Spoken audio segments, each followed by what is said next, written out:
तशक्कुर digital में खुशामदीद। नाजरीन, जमात इस्लामी पाकिस्तान के मरकजी अमीर सिराजुल हक 2 अदवार के लिए मरकजी अमीर के मनसब पर फाइज रहने के बाद फारिग हो गए और जमात इस्लामी के अरकान ने कसरत राय से हाफिज नईमुर रहमान को मरकजी अमीर चुन लिया है। गौर से देखा जाए तो पाकिस्तान में जमात इस्लामी वो वाहिद मजहबी सियासी जमात है जिसमें कोई मौरूसियत नहीं और अमीर का इंतखाब मुकम्मल जमहूरी तरीके से होता है। बानी अमीर सैयद अबुल आला मौदूदी थे जिनका ताल्लुक हिंदुस्तान के इलाके पठानकोट से था।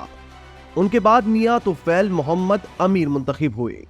मियां तुफैल मोहम्मद के बाद नौशहरा से ताल्लुक रखने वाले पख्तून काजी हुसैन अहमद अमीर मुंतखब हुए। इसके बाद उर्दू बोलने वाले मर्द दरवेश सैयद मुनव्वर हसन साहब अमीर बन गए। दोस्तों, इसके बाद कुरैफाल पख्तूनख्वा के सरहदी और पहाड़ी इलाके से ताल्लुक रखने वाले सिराजुल हक के नाम निकला और अब जमात के अरकान की अक्सरियत ने कराची से ताल्लुक रखने वाले और उर्दू बोलने वाले हाफिज नईमुर रहमान साहब को अमीर चुन लिया है। जमात इस्लामी के दस्तूर के मुताबिक कोई फर्द खुद अमारत का उम्मीदवार नहीं बन सकता। मरकजी शूरा 3 नाम तजवीज करती है जिनमें वोटर अरकान एक का इंतखाब करते हैं, लेकिन अरकान इनसे हटकर भी किसी को वोट दे सकते हैं। किसी को कन्वेंसिंग की इजाजत नहीं होती। ये जितने अमीर बने इनमें इनके अपने जतन शामिल नहीं थे, बल्कि दूसरों ने उनके कांधों पर यह जिम्मेदारी डाली और दीगर सियासी लीडरों के बरक्स अपनी अपनी जिंदगी में इस जिम्मेदारी से सुबकदोश हुए। इन सब में कोई जागीरदार या बड़ा सरमायादार न था और ना किसी अमीर कबीर का बेटा, बल्कि बाज की तो औलाद सिरे से जमात इस्लामी की रुकन भी नहीं है। नाजरीन, जमात इस्लामी जिसकी उम्र पाकिस्तान से भी ज्यादा है, पाकिस्तान की सबसे मुनज़्ज़म जमात है। इसके डिसिप्लिन को बतौर मिसाल पेश किया जाता है, कम या ज्यादा, लेकिन जमात इस्लामी की तंजीम कराची से लेकर खैबर तक और गिलगित से लेकर कराची तक फैली हुई है। मंसूरा की शक्ल में उसका एक आलीशान हेडक्वार्टर मौजूद है। इसी तरह हर सूबे में सूबाई हेडक्वार्टर्स हैं। हर कारकुन माहाना चंदा देता है और ये कहना गलत ना होगा कि वसाइल के लिहाज से जमात इस्लामी सबसे अमीर तंजीम है। दीगर जमातों की क़यादत दौलतमंद है या फिर दौलतमंद शख्सियात उनसे वाबस्ता है, लेकिन जमात इस्लामी बतौर जमात वसाइल रखती है, ये किसी फर्द के वसाइल नहीं। इसी तरह जमात इस्लामी की ज़ेली तंजीम अल खिदमत का पाकिस्तान में कोई मुकाबला नहीं। जमात इस्लामी से मुंसलिक इस्लामी जमीयत तलबा सबसे बड़ी तलबा तंजीम है। इसी तरह दीनी मदारिस के तलबा की जमीयत तलबा अरबिया के नाम से अलग तंजीम है, जबकि किसानों की किसान बोर्ड और असातिज़ा के लिए तंजीमात काम कर रही हैं। जमात इस्लामी वाहिद जमात है जिसका अपने कारकुनों की तरबियत के लिए एक मरबूत निज़ाम है, जबकि इसकी सोच को तकवीयत देने के लिए लिटरेचर का वसी ज़खीरा भी मौजूद है। लेकिन इस सब के बावजूद जमात इस्लामी कभी मुल्क भर की हुक्मरान जमात नहीं बन सकी और ना ही कौमी सतह पर सबसे मकबूल जमात के तौर पर उभर सकी। नाज़रीन, नौ मुंतखब अमीर हाफिज नईमुर रहमान एक मुतहर्रिक और फाल सियासी कारकुन है। इस्लामी जमीयत तलबा से तरबियत हासिल की है और जब से कराची के अमीर बने हैं तो वहां जमात इस्लामी को एक नई जिंदगी दी है।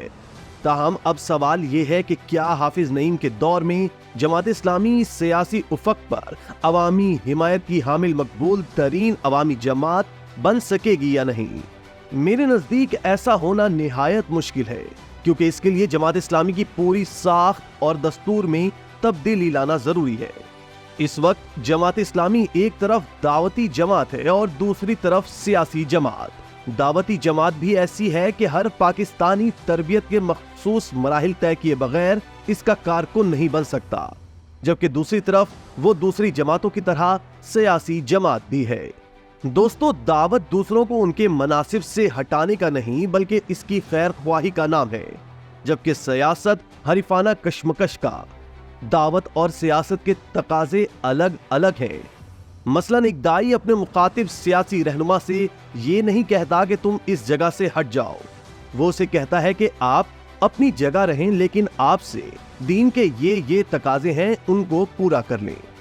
जबकि सियासत में उनसे कहा जाता है कि आप ना अहल हैं और मैं अहल हूं, आप हट जाएं और आपकी जगह मैं आकर बैठूंगा। यूं दावत اور سیاست کے تقاضے الگ الگ ہیں، اور یہی جماعت کا اصل مخمصہ ہے جس سے وہ نکل نہیں سکتی۔ وہ سید ابو العلا مودودی کے دور کی طرح خالص دعوتی جماعت بھی دوبارہ نہیں بن سکتی، کیونکہ نصف صدی کی سیاست اور اتحادوں نے اس کو کافی تبدیل کر دیا ہے۔ دوسری طرف وہ خالص سیاسی جماعت بھی نہیں بن سکتی، کیونکہ جماعت کا اسٹرکچر اور دعوتی تنظیم کی ساخت اسے ان کاموں سے روکتی ہے جو ایک مقبول جماعت بننے کے لیے ضروری ہے۔ مثلاً اگر ایک بندہ اپنے حلقے میں مقبول بننے کے لیے اپنے آپ کو پیش کرتا ہے اور پہلے دن سے کنونسنگ کر کے لوگوں کو اپنا ہمنوا بنانے کی کوشش کرتا ہے، تو یہ دعوتی جماعت اسلامی کے اصولوں کی خلاف ورزی ہے، کیونکہ وہاں نہ آپ امیدوار بن سکتے ہیں اور نہ ہی اپنے حق میں کنونسنگ کر سکتے ہیں۔ دوسری طرف اگر یہ کام نہیں کرتے تو حلقے کی سطح پر الیکشن جیتنے والے الیکٹیبلز نہیں بن سکتے۔ گویا اصل مخمصہ یہ ہے کہ جماعت اسلامی دعوتی اور سیاسی جماعت ہونے کی کشمکش سے دوچار ہے۔ اگر حافظ نعیم الرحمن نے اسے خالص سیاسی جماعت بنا دیا تو وہ جماعت کو مقبول سیاسی جماعت بنانے میں بھی کامیاب ہو جائیں گے، لیکن اگر اس میں ناکام رہے تو پھر جماعت کو مقبول ترین سیاسی جماعت بھی نہیں بنا سکیں گے۔ ناظرین، ہماری دعائیں حافظ نعیم الرحمن کے ساتھ ہیں اور دستے بدعا ہیں کہ اللہ حافظ کی حفاظت فرمائے، آمین یا رب العالمین۔